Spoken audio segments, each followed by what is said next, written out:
We know Adolf Hitler as the incarnation of evil. Und niemals verzagen und niemals verzweifeln. The architect of the destruction of Europe, the man responsible for the bloodiest crimes in history. Und ich glaube nicht, dass die Gegner, die damals noch gelacht haben, heute auch noch lachen. He rose to power portraying himself as the savior of the German people. But what lay behind this facade? In 1943, at the height of the war, the American Secret Service tried to get inside the mind of the Führer. They ordered a team of Harvard psychologists to put together a top-secret psychological profile of Hitler to try and work out what he might do next.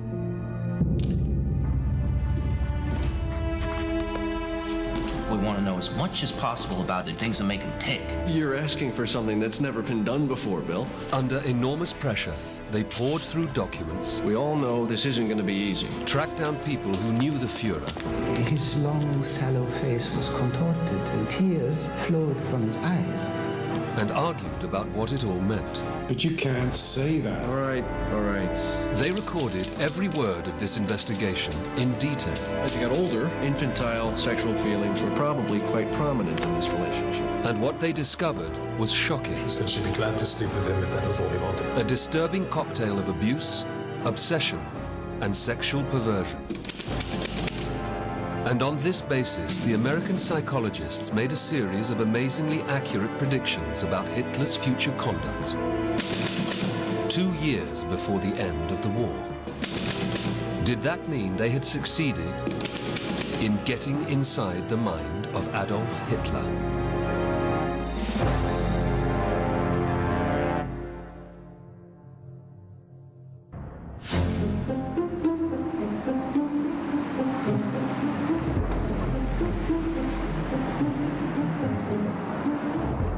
This man is Dr. Gerald Post.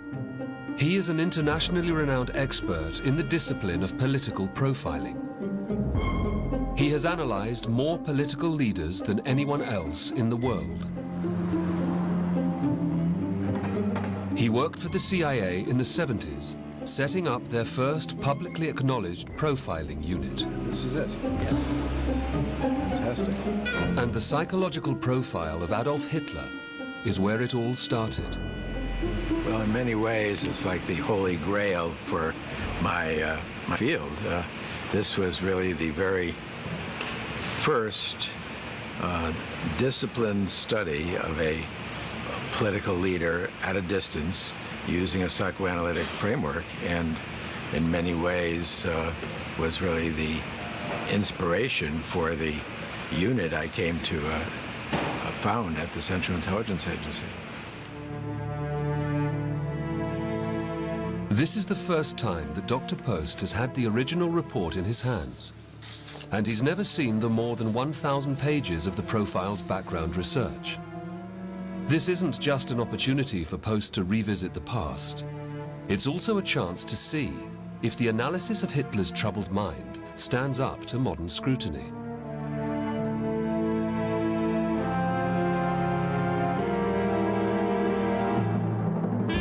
By the end of 1942, Adolf Hitler had only been in power for 9 years. In that decade, he had transformed Germany, and his armies had swept all before them in Europe.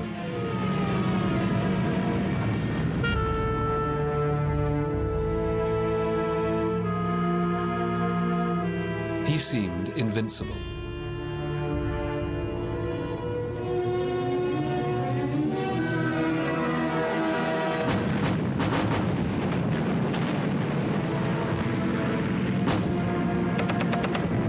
But defeat at Stalingrad in January 1943 signaled the beginning of the end for Hitler's dreams of a 1,000-year Reich. In 2 years, it would be all over. Yet that's not something the Allies could have predicted in the winter of 1943.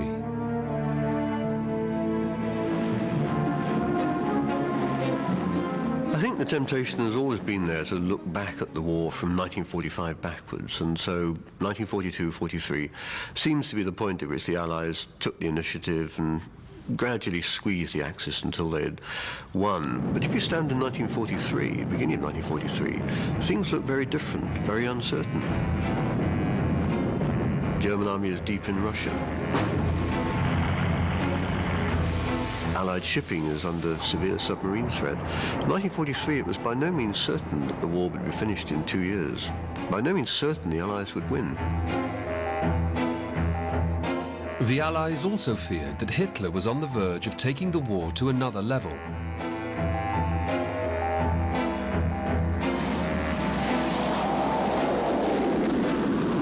They knew that German scientists were developing the technology to launch missiles with the potential to deliver an atomic bomb.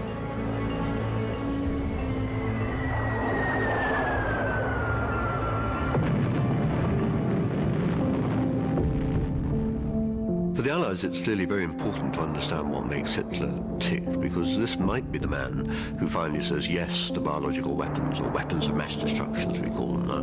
This is the man who might say, push on with the atomic weapons program. We'll drop an atomic bomb on London. You can't be sure, given everything that Hitler's done up to now, quite how this man is going to behave.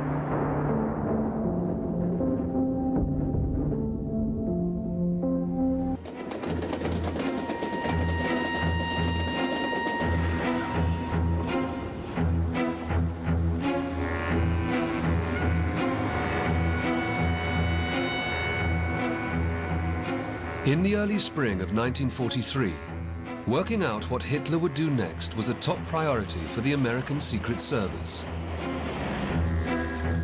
Wild Bill Donovan, the director of the OSS, the forerunner of the CIA, approached Walter Lange, a leading Harvard psychologist, and asked him to draw up a psychological profile of Adolf Hitler.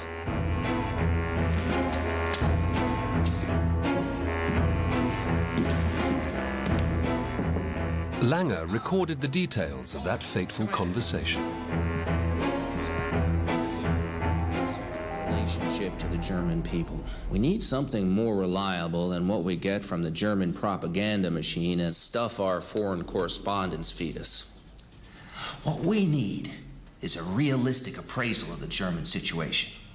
If Hitler is running the show, what kind of guy is he? What are his ambitions? How does he appear to the German people? What's he like with his associates? What's his background? But most of all, we want to know as much as possible about his psychological makeup, things that make him tick. And we also want to know what he might do if things begin to go against him.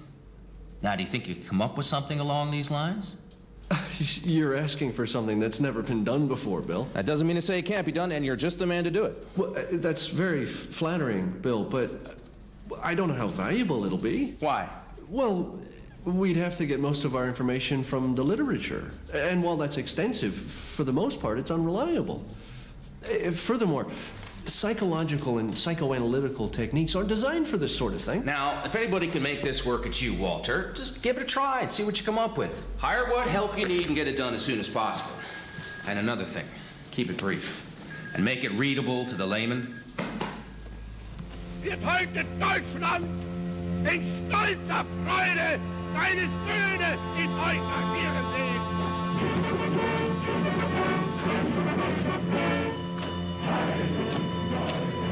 This was the public face of Adolf Hitler. He'd risen to power in the 1920s, when the country was on the verge of economic and social collapse. Das deutsche Volk ist um Reiches erhoben. He pledged to revitalize and rebuild Germany. And this was a message that the German people were desperate to hear.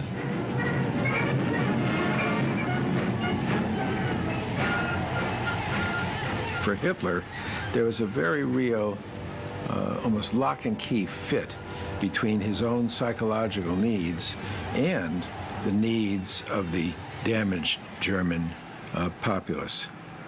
They each gave to each other something that made this more powerful than either the leader or the followers independently. For a long time, historians were prone to see Hitler as an aberration, an extraordinary Pied Piper who suddenly turned up in Germany, played his pipe, and the Germans followed blindly behind him. Almost all the recent history, though, of the Third Reich has shown the extent to which Hitler, in very important ways, represented much of German society, represented German values, that he was leading a nationalist revolution as much as causing one. And I think that that's made it possible for us to place Hitler more realistically in the context of German history, and not to see him as some kind of alien figure who was suddenly foisted onto German people.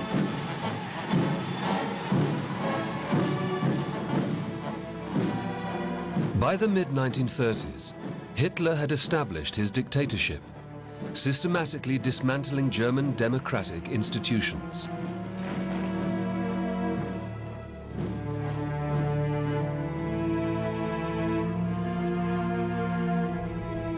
What Lange was looking for was the private man behind the public face. He was trying to find the deep roots of Hitler's rages and hatreds. Hi, welcome. Thank you for coming.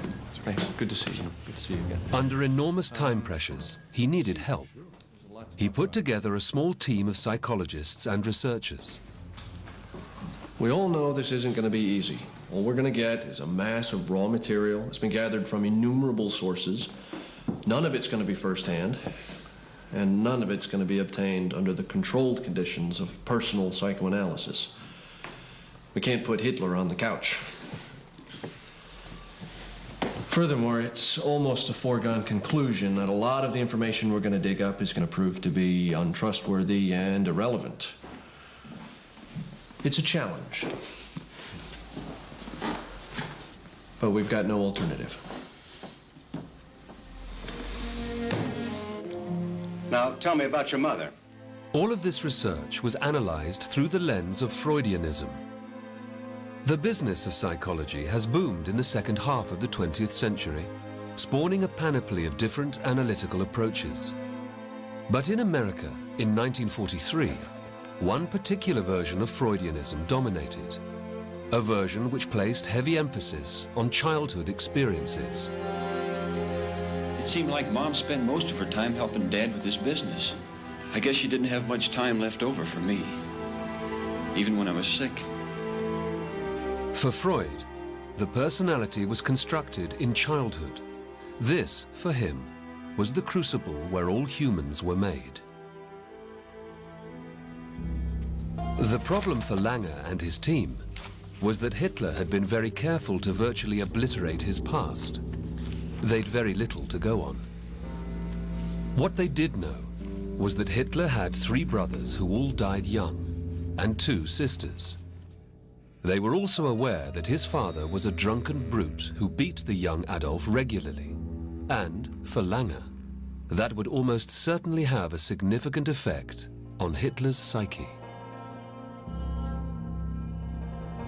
Under such circumstances, the child becomes confused and is unable to identify himself with a clear-cut pattern that he can use as a guide for his own adjustment. Not only is this a severe handicap in itself, but in addition, the child is given a distorted picture of the world around him and the nature of the people in it. The void is created in childhood. It represents what we've come to call the wounded self. And in Hitler's case, we really have to go back several generations to be understanding what was so troubling to this man. He described a very sadistic father, Alois, 22 years older than his mother, who was violent with the children, would beat the dog until it urinated, at one point left Hitler for dead after a savage beating. Lange suspected that Hitler's abusive father would drive him into the arms of his mother, which would have profound psychological consequences. Lange was presented with an opportunity to test this theory when he tracked down the Hitler family doctor in New York. His name was Dr. Eduard Bloch. He was Jewish and had escaped from Austria when the Nazis annexed the country in 1938. Did Hitler have any medical problems? Oh, I only treated him for minor colds, of course, measles. He was a weak child. But he had no physical deformity, and definitely no tuberculosis, although tuberculosis was hereditary in the family from the father's side. Well, I suppose if that's the case, you can't have known him very well. On the contrary, I was the Hitler family doctor. I got to know them all very well when I was treating his mother for breast cancer. I gave her an injection every day. What was Hitler like with his mother? Well, I have to say that the relationship between a mother and son, their reciprocal adoration was unusual. How did this manifest itself? When I summoned Hitler and his two sisters, who were married, they didn't live at home, when I summoned them to my office to tell them their mother was gravely ill with no hope of recovery, his reaction to this news was touching. His long, sallow face was contorted, tears flowed from his eyes. The girls, on the other hand, received the news with calm, reserve. Only then did I realize the magnitude of the relationship that existed between mother and son. When his mother finally died of breast cancer, Dr. Bloch was amazed at Hitler's reaction. In the practice of my profession, it is, of course, quite natural that I should have witnessed many scenes such as this one. Yet none has left me with quite the same impression. In all my career, I have never seen anyone so prostrate with grief as Adolf Hitler.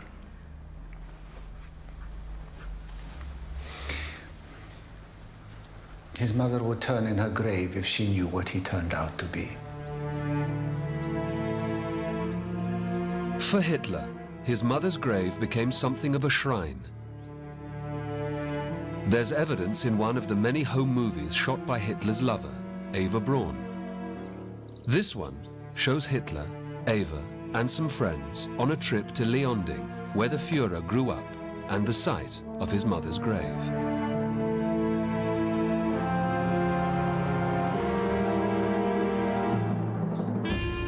Her son covered the tombstone in Nazi icons and memorabilia. Eva took no moving pictures of Hitler at the graveside, but there are a series of telling still images.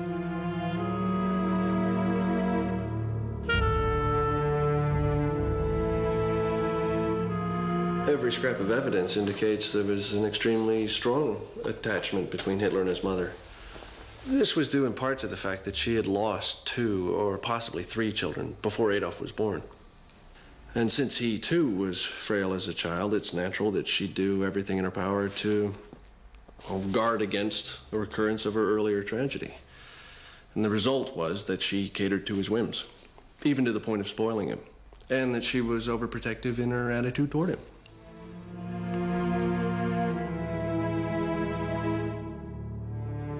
For Langer's team, Hitler's infatuation with his mother and loathing for his father was a perfect fit for Freud's famous Oedipus complex. Life with his mother must have been a veritable paradise for Adolf, except for the fact of when his father would intrude and disrupt the happy relationship. As he got older, infantile sexual feelings were probably quite prominent in this relationship. This is the Oedipus complex. The more he hated his father, the more dependent he became upon the affection and love of his mother. And the more he loved his mother, the more afraid he became of his father's vengeance should he be discovered.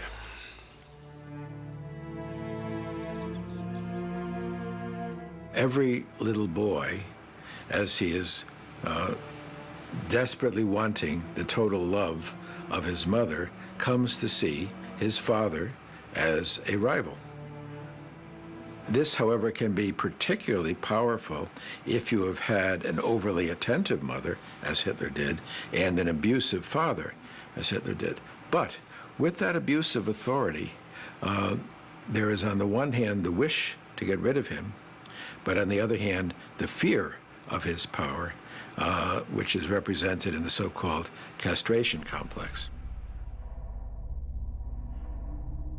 For a Freudian like Lange, this extreme castration anxiety could manifest itself in adulthood in the fear of syphilis. Freud even had a name for it: syphiliphobia.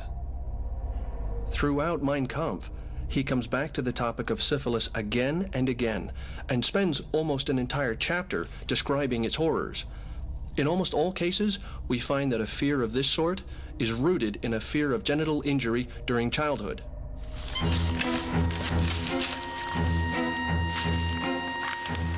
Lange continued to examine Hitler's childhood through the lens of Freudianism. I mean, we're doing as best we can with what we have. For the father of psychology, there were 5 clearly delineated stages of growing up. And what Lange was looking for was signs that one of the stages had gone wrong. Because, according to Freud, if they did, there would be profound psychological consequences. Dr. Bloch provided corroborating evidence for this theory. Hitler and his mother lived in a rented apartment. It was a small place, rather poor. My predominant impression of this simple furnished apartment was its cleanliness. Oh, it glistened. Not a speck of dirt on the chairs or the tables, not a stray fleck of mud on the scrubbed floor, not a smudge on the panes of the windows. Frau Hitler was a superb housekeeper. Hitler's mother's obsessive cleanliness was significant for Lange. It indicated that the toilet training phase of Hitler's childhood might have gone wrong. Now, you can't say that. All right, all right. Well, how about this? From what we know about his mother's excessive cleanliness and tidiness, we may assume she employed rather stringent measures during the toilet training period of the children. We know this usually results in a residual tension in this area. It's regarded by the child as a severe frustration that arouses feelings of hostility.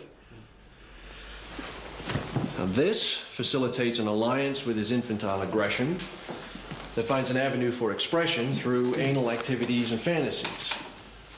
These usually center around soiling, humiliation, and destruction, and form the basis of a sadistic character. Aber dass die Partei weiterleben wird, das weiß ich, und dass über alle Personen, über Schwache und Starke hinweg die Zukunft der deutschen Nation erfolgreich gestalten wird, das glaube ich und das weiß ich.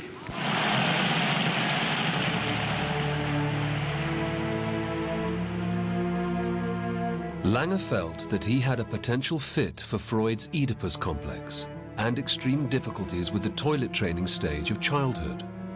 And he suspected that this would be most clearly seen in Hitler's attitudes to sex. Sex, for Freud, was crucial to what drove and determined people.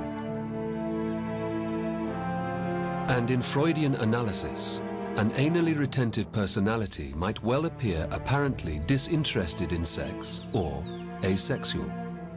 According to the man who ran the Berghof, Hitler's stunning Alpine retreat, Hitler and his lover, Eva Braun, were never physically intimate. My wife was always very curious, as was I, and she often did Hitler's washing. And the first thing she always did was to check if there had been any sexual activity. But there was never any evidence. My wife checked the sheets, and there were no signs of sexual activity, none. And if we had private conversations with the chambermaids, they said the same. No traces could ever be found. Niemals, nirgends. Niemals.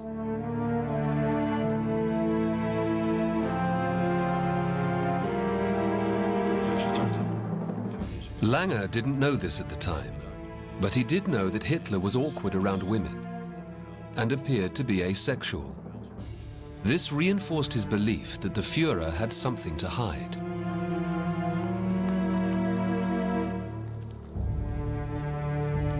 I think it's important to think of individuals in layers. There's the layer we see on the surface, which for many is all that is seen and understood. And for many leaders, that layer is there to overcompensate for what is missing beneath. For Hitler, the magnitude of his weakness psychologically led to a drive psychologically to overcome that, and he developed this compensatory messianic self. But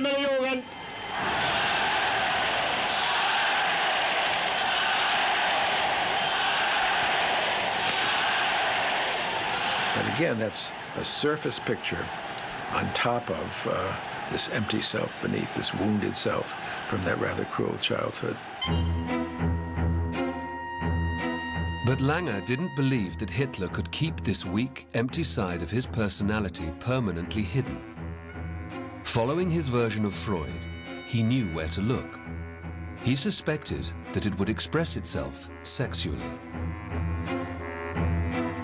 He was most interested in Hitler's relationship with his niece, Gyli Raubal. There was speculation in the Hitler literature that he was more than just an uncle to the teenager. He couldn't talk to Gyli because she had committed suicide in 1930, apparently following a row with Hitler. But Otto Strasser was close to Hitler and Gyli during this period. He was one of the founding members of the Nazi Party, along with his brother Gregor, seen here alongside Hitler at a party rally in 1927. But they both fell out with the Führer over the political direction of the party. Hitler later had Gregor murdered, and Otto escaped to Canada.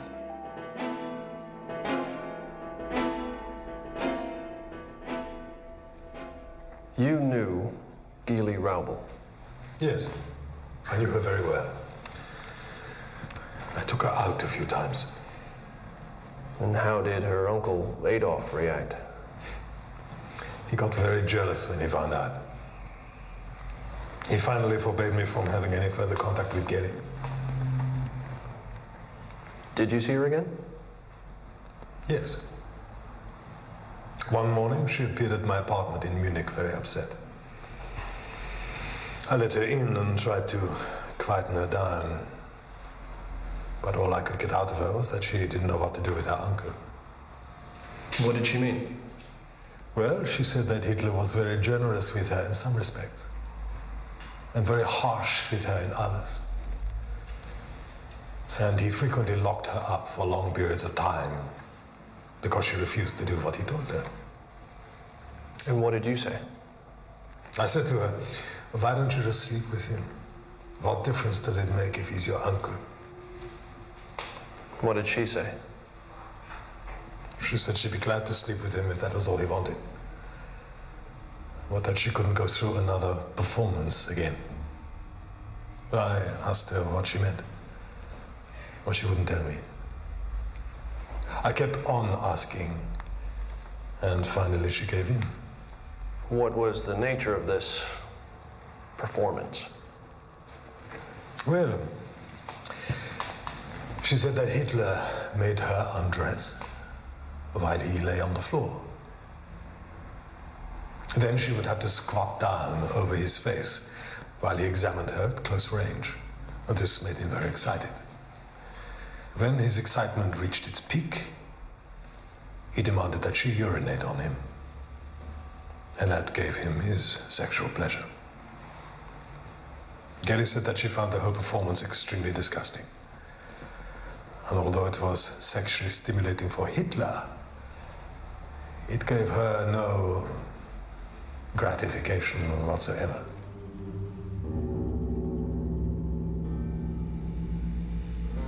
The Strasser evidence is hard to judge. There's no doubt that there was no love lost between Otto Strasser and Hitler. He is not, in that sense, an impartial witness. And the other problem, of course, is that we need a great deal more evidence which is going to be very hard to get, to be certain that the thing he's saying is not just one of those titillating rumours which people spread about Hitler, and all the stuff about Hitler's homosexuality and so on, his sexual perversions. This was a kind of libel, if you like, which was more widespread in the 1930s, perhaps, than we might realize. What's interesting about Strasser's material is it served to confirm analytic hunches that Langer had. It made sense psychologically. In the act of being subject in his perversion to being really sexually humiliated by a woman, that represented the unmasked wish to surrender, capitulate, be seen as a weak man against which he was forcefully quarreling psychologically and in his power, the power of the will. This was central for him. This was the highly potent, powerful leader. But underneath that was this man who was desperately weak and desperately afraid, and afraid of and yet seeking submission and capitulation. Langer believed that Hitler found a way to deal with the terrible psychological consequences of his perversion by adapting a political ideology which was a prevalent and powerful part of mainstream European culture: anti-Semitism. Hitler's outstanding defense mechanism is one commonly called projection. It's a technique by which the ego of an individual defends itself against unpleasant impulses, tendencies, or characteristics by denying their existence in himself while attributing them to others. From a psychological point of view, it's not too far-fetched to suppose that as the perversion developed and became more disgusting to Hitler's ego, its demands were disowned and projected upon the Jew.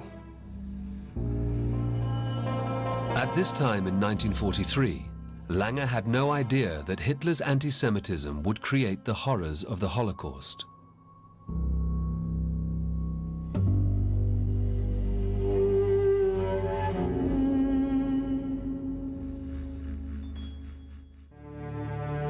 For Langer, Hitler's hatreds were driven by fear and insecurity. Yet the Führer appeared to possess an almost superhuman self-confidence. The explanation for this apparent contradiction once again lay in Hitler's childhood. As Dr. Bloch confirmed, Hitler was a weak, frail little boy. But there was one thing that marked him out as special in his family. He survived. His 3 brothers didn't. They all died young. And that allowed Langer to make an important clinical deduction. The thought of death is inconceivable to small children. But in Hitler's case, it was a living issue. And the fears of his mother, that she might lose him as well, were in all likelihood communicated to him. And what does this mean for Hitler? Well, in his immature way, he probably wondered why the others had died while he continued to live. And it is natural for a child to draw the conclusion that he would be favored in some way, or that he was chosen to live for a particular purpose, that he was under divine protection. Vor uns liegt Deutschland, in uns marschiert Deutschland und hinter uns kommt Deutschland. This is what Freud called the Messiah complex.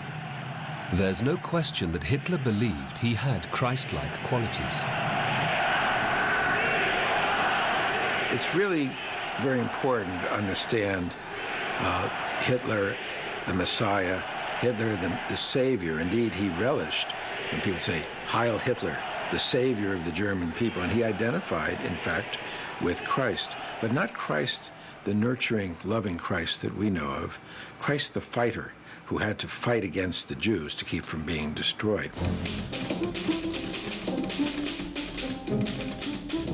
Langer wanted more time to finish his profile. But Donovan and the Secret Service pressured him to complete the report. So, 5 months after he started, Langer had to commit everything to paper. After analyzing Hitler's character, he made a number of startling predictions. He said that as the war went against him, Hitler would become more neurotic, and his famous rages would intensify and become more frequent. He also predicted that there would be an assassination attempt by the disaffected officer corps. A year after the report was completed, von Stauffenberg, a colonel in Hitler's staff, tried to murder the Führer by placing a bomb under his table at his Eastern Front headquarters. The bomb-blasted room where an explosion nearly got Hitler. See's Nazi film pictures the scene. German generals plotted to kill the arch-war criminal and make peace, but Hitler was late in arriving here, and in the bomb burst he was only injured. Hitler survived, and von Stauffenberg and the other plotters were rounded up and executed. But Langer also made a number of more psychologically profound predictions. His public appearances will become less and less because he is unable to face a critical audience. On the face of it, this prediction seems illogical. Hitler exploited the propaganda benefits of encouraging a cult of personality. It might therefore seem reasonable to expect that when the country's back was against the wall, he'd be out rousing the troops. In fact, Hitler did the exact opposite. He became more reclusive, just as Langer predicted. On the other hand, Winston Churchill made a point of being visible when the war was going against him. I think it's really quite important to distinguish Churchill from Hitler psychologically. He had the capacity to rouse the nation at its darkest hour, but never seeing such a total identity with the nation that an attack upon the nation diminished him. And what we saw with Hitler, who was carrying within him this messianic self-concept, where it was history had written his role to be the most important leader in the world, when evidence started coming back that was undeniable, that this was not to be, that the tide had turned, this was quite shattering for him. Because don't forget, that messianic self-concept was the compensatory overlay for the profound void within.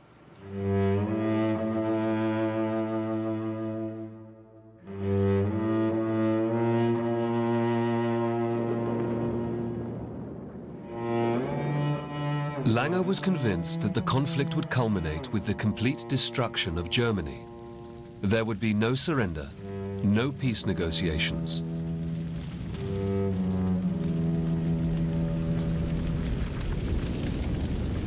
The course he will follow will almost certainly be the one that seems to be the surest road to immortality, and that, at the same time, wreaks the greatest vengeance on a world he despises.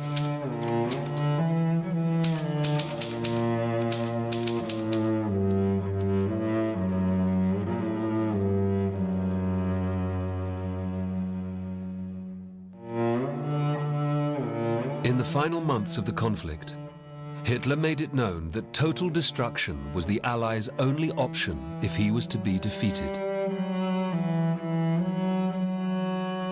Langer's prediction that Hitler will bring Germany crumbling down around him does, of course, turn out literally to be right, because in the last weeks of the war, Hitler issues his famous scorched earth directive, where the party and the military have to destroy everything. The Allies mustn't get anything. He doesn't mind now about the German people. The German people will starve. I mean, they've let him down. In this sense, I mean, Langer is right, that here is somebody who only really thinks in black and white, life and death. And if you lose the struggle of the races, if you lose the struggle for existence, you don't deserve anything else. Now, whether this is something driven by the nature of Hitler's own psyche, whether this is something which would only have happened with him and not with somebody else. Well, that's probably right, but then nobody pretends that Hitler was in any sense a normal politician. Lange then made a final prediction about the fate of the Führer.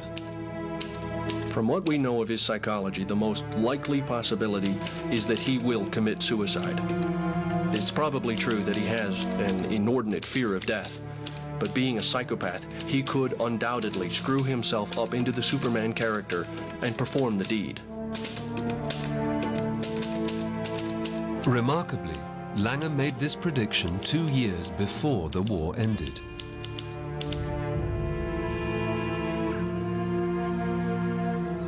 The bunker where Hitler ranted and raved in the final days of the conflict is long gone. It was here that Hitler took his own life.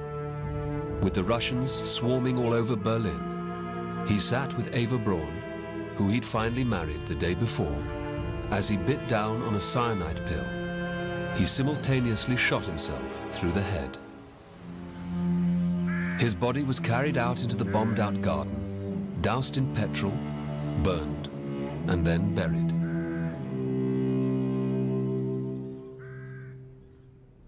And Lange is spot on in this case. I mean, this is a suicidal personality. He's not somebody who's going to simply give up, lay down his arms and say, okay, let's have an armistice. One of the most fascinating predictions to me is the manner in which Hitler would bring his end, namely that he would suicide, which was an uncanny psychoanalytic intuition. If you take this notion of the empty self, which has built up this compensatory, grandiose, messianic facade,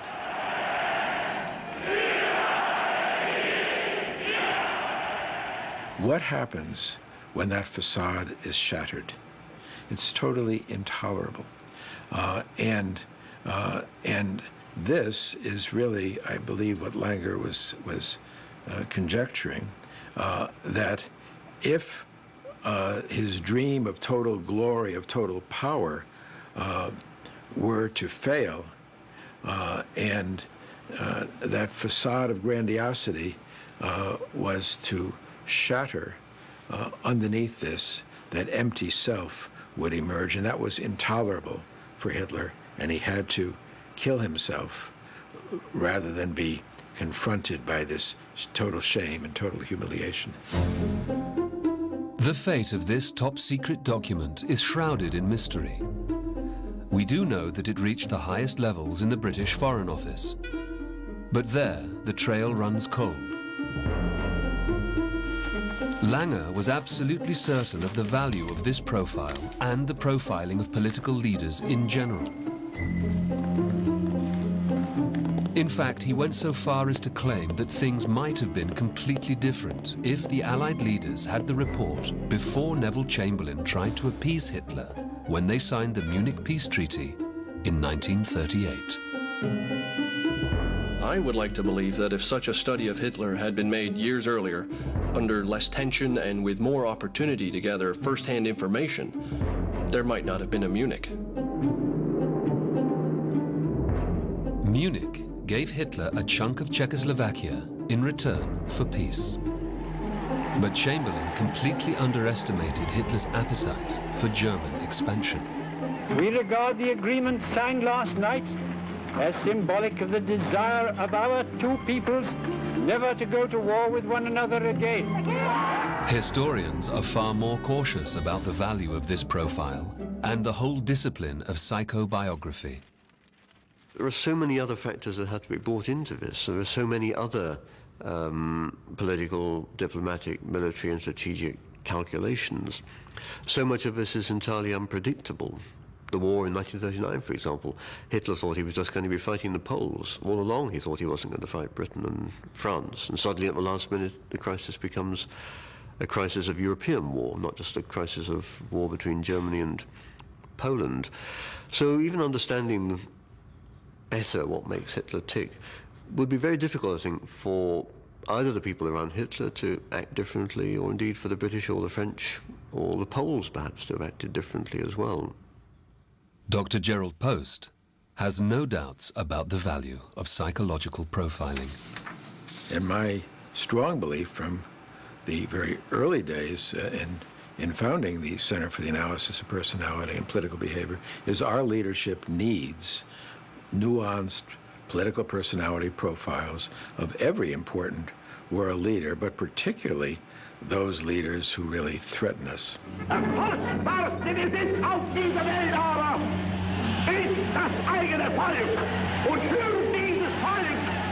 Walter Langer's work predicted the end of Adolf Hitler. But he had no idea that he'd started a whole new discipline in the CIA, the science of the political profile. We must understand the leaders we're contending with. You can't deter optimally a leader you don't understand. And to relegate, be it a Hitler or a Joseph Stalin or a Saddam Hussein, to a crazy, evil madman, really degrades our capacity to deal with them optimally, because we're not thinking about what pushes them, what makes them tick. The government of the United States agrees. Since Dr. Post founded his unit, the CIA has profiled every important world leader, up to and including Saddam Hussein.